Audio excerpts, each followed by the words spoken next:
स' फाइनेलि जोङो नै दा भुटान गेट मोनफैबाय आरोना।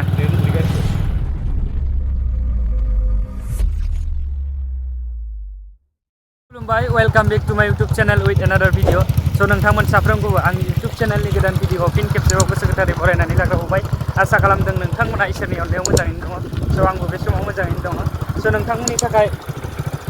गुबुन मोनसे गोदान भिडिअ लानानै फैलायबाय। स' अननानै नोंथांमोना भिडिअखौ जोबजासिम नायलांबाय थायोब्लानो जाबाय। स' जोङो दायो नै अडिटजों अडिट खेबसे हायैनाय आदसा हायो बिथाङाबो जोङो दायो अडिटजों आंजों माने भुटानाव बेरायनो थांगोन। आं भुटानाव थांफेराखै, दिनै फार्स्ट टाइम एक्सपिरियेन्स लागोन।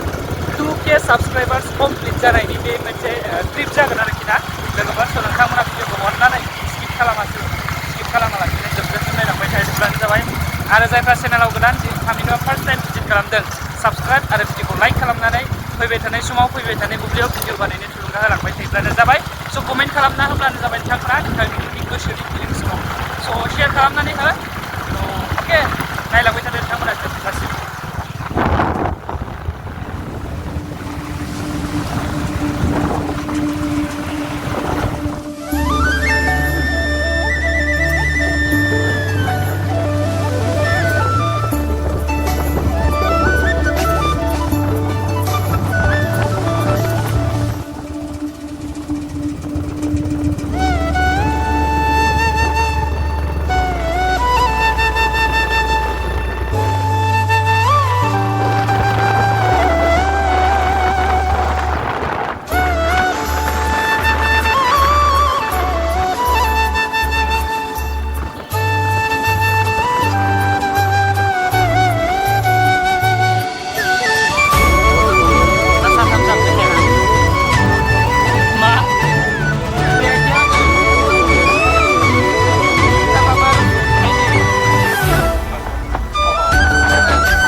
Guys, दा जोङो नै भुटाननि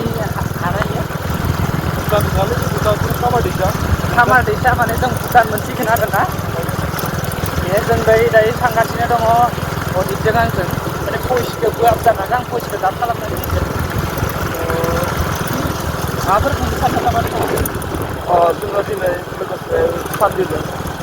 जोबोद मोजां मोनदों बेरायनानै। भुटान फारसेथिं जों दावबायलांबाय दं। नोंथांमोना नायनो हागोन भिउफोरखौ गोबां समायना नुहुरो। ओरैहाय जों माने गावखौ माने मोजां मोनो आरो फैनानै माने बिराद गोजोनग्लाय मोनो आरो बिदि माने बारखौ मोनबाय थानो हाया आरो लोगोसे गावबा गाव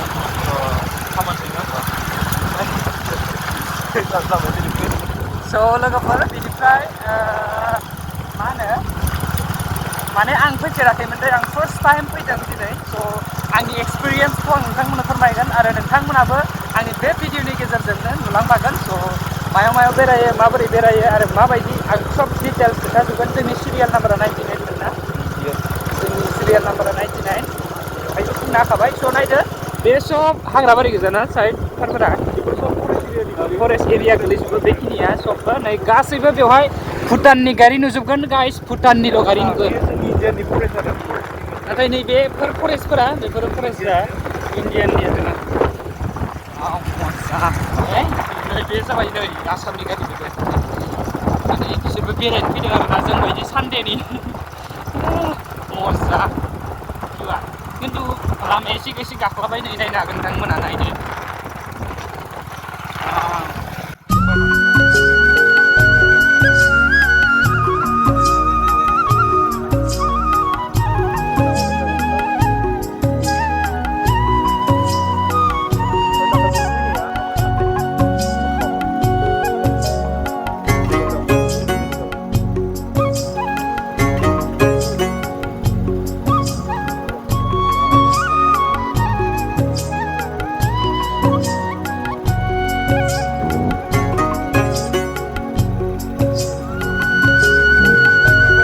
माने इयाव दान्दिसे लाखिदोंमोन मानो होननानै बुङोब्लाथाय जों एसे बाहेरायाव थांदोंमोन आरोना पि खालामदोंमोन बेनिफ्राय जों थांगासिनो दायो मोनहैगोन दसे बेसेसो मिनिट नांबावगोनबा आं मिथिया फार्स्ट टाइम नालाय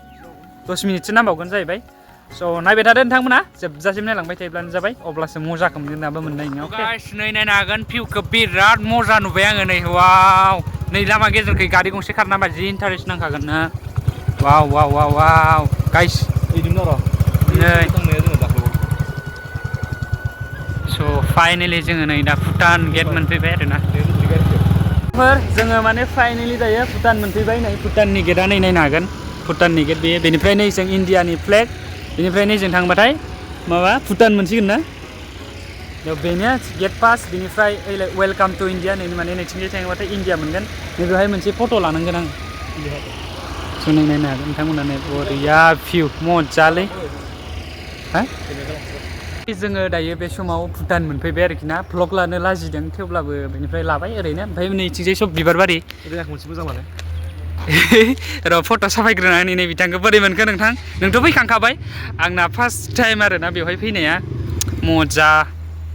ओइ गारि फैगासिनो गारि लोगोफोर जोङो दायो भुटाननि बिखायाव आगान फैबाय बेसेबांबा समायना ओमफ्राय जोङो माने बै गारिजों थांला आरोना बिथांखौ एसे फट' साफायनानै होदोंमोन भिडिअ लानो नामा बिनिफ्राय एसे बेरायनोसै जोङो बान्दैखे इयाव मा होनो वेडिं गुला दङ वेडिं गुला माने दायो लागोन ओमफ्राय फैनायाव दायो फैनायाव लागोनब्रा ओमफ्राय नै नायनो हागोन नै सिजौ बरियालै जोंनि बाथौ दंखाय सं नै बेनिफ्राय नै मजा नायनो हागोन नोंथांमोना नै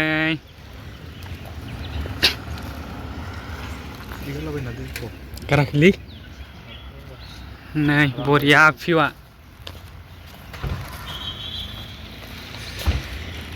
स' नै लोगोफोर नैबेनो जाबाय भुटाननि राजा आरोना आंनि मिथिनायाव माने बे साइन बर्ड होना दोनखादो लोगोफोर जोङो दायो बेरायगासिनो दङ माबायदि नायनानै इयाव नै मबाइलाव नायनानै खेबसे मिलायदोंना मिलायाखै मोजां ना स' जोङो दायो बेरायगासिनो नै बेवहाय दै गैया बिसोरनियाव थोबसेबो दै गैया दैयानो गैया नैयाव दा माने दैया दंमोन सिगाङाव रानदों ओमफ्राय नैबे ब्रिजआ नै जों बे ब्रिजनिफ्राय थांलाना आरामसे दान्दिसे फ्रेश बार जानानै जों थांनोसै स' फार्स्ट टाइम भुटानाव भिजिट खालामफैबाय बा अन्थाइ जि बल्डार गेदेर गेदेरखायनो गाइस नोंथांमोना मबाइलाव फिसा नुनो हागोन नाथाय रियेलाव बिराद गेदेर दं अन्थाइ माखाया दा अन्थाइ गोजा बिसोरनि जायगाया आरोखि ना बेनिफ्राय माने फैनानै जोबोर मोजां मोनबाय फ्रेश ओमफ्राय गुसु बारबाय थायो आरो बिसोरनियाव जि मोजां बेनिफ्राय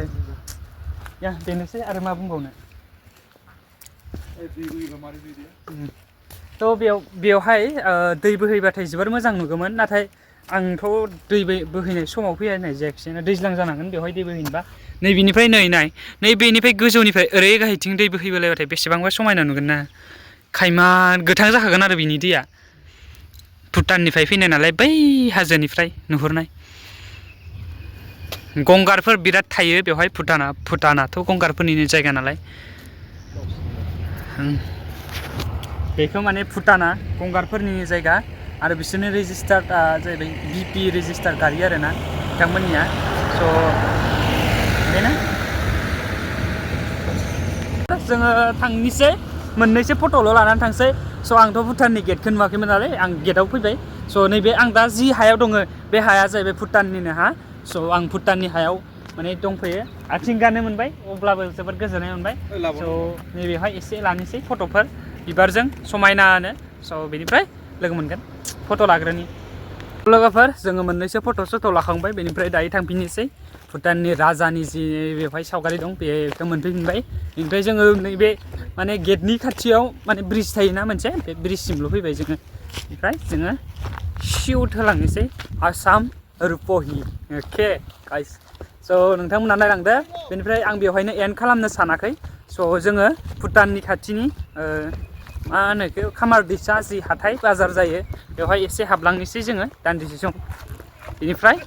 जोङो डाइरेक्ट थांसै थ' बेवहाय एन्ड खालामहैगोन आङो स' नोंथांमोना भिडिअखौ जोबजासिम नायलांबाय थायोब्लानो जाबाय स' अके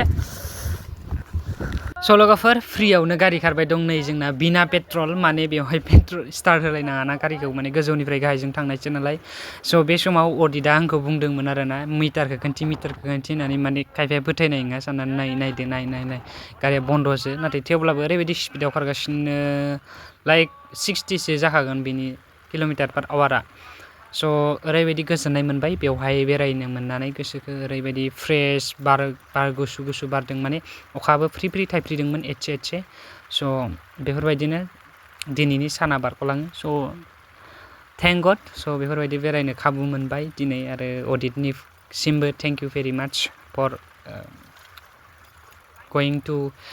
visit Bhutan and भुटानाव भिजिट खालामनानै जोबोर गोजोननाय मोनबाय आरो माने आङो ड्रिम दंखायोमोन माने बेरायनो जोबोर गोसोमोन माने थेवब्लाबो माने एक्सप्लर खालामनोथ' मोनासै सिङाव अब्लाबो गेटसिमब्लाबो गानानै फैबाय जिहेथु अब्लाबो माने मोजां मोनबाय आरोखि ना स' जोङो दायो नै आरामसे नायथिं थांगासिनो स' लोगोफोर नोंथांमोनाबो फै बेवहाय बेरायनो स' जोबोर मोजां जायगा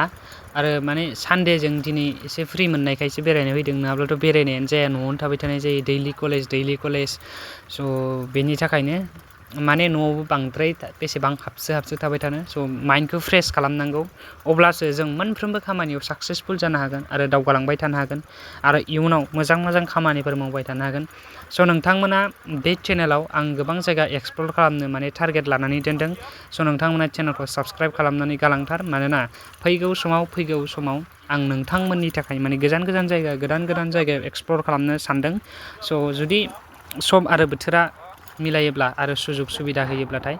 आं निस्सय माने गोजान जायगा लाइक जेरै शिलंफोरावबो बेरायनो सानदों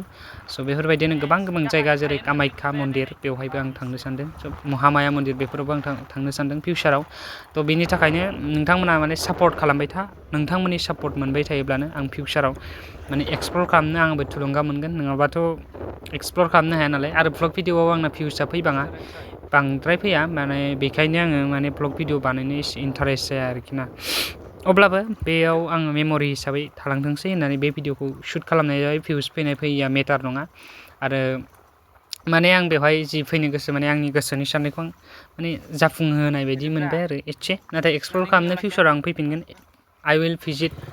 again स' आं बेवहाय आरोबाव एगेन माने भिजिट खालामबावगोन थ' बे आरो एगेन जुदि भिजिट खालामबाथाय बेखौ नुनो मोनगोन नोंथांमोना आरो दिनै जाहैबाय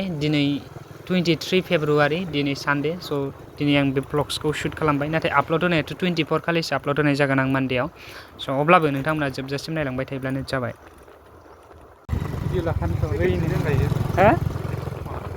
माने जोङो बाजाराव हाबबोनाय जायासै खामार दैसायाव आंथ' हाबगोन होननानै बुंदोंमोन नालाय थ' बेनि थाखायनो निमाहा बिबाय आङो गाज्रि मोननांला नेक्स्ट टाइम जुदि थांबाथाय हाबसिगोन अखाबो जोबोर हाबाय बेनिखायनो जोङो थ' सफैबायानो नै जों मोनफैफिनबायानो स' बेनिफ्राय जायफ्रा जोबजासिम नायबाय thank you very much four वाचिं लाभ इउ अल नेक्स्ट भिडिअजों लोगोसे नोंथांमोनखौ लोगो मोनफिनबावगोन बाय बाय होदो खेबसे बाय बाय